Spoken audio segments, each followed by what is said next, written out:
ખુદ લાગણીઓનો દરિયો ધરાવતું વ્યક્તિ ક્યારેક એક નાના ખાબોચિયા માટે પણ તરસતું હોય છે. સારા કામ કરતા રહો, ભલે લોકો તમારા વખાણ ના કરે. અડધાથી વધુ દુનિયા ઊંઘતી હોય છતાં સૂર્ય ઉગે છે. જે દરવાજો તમને વારંવાર દર્દ આપતો હોય ને, એને હંમેશા માટે બંધ કરી નાખો. ભલે એ દરવાજા પાછળ ગમે એટલું સુંદર દ્રશ્ય કેમ ના હોય. દરેક તકલીફની માત્ર એક જ દવા છે, મનગમતી વ્યક્તિ સાથે ઘડીક વાતો.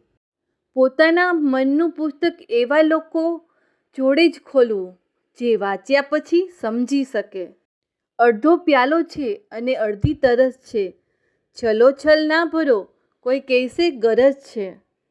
સમય તો માત્ર સમય પર જ બદલાય છે, પણ માણસ તો કોઈ પણ સમયે બદલાઈ જાય છે.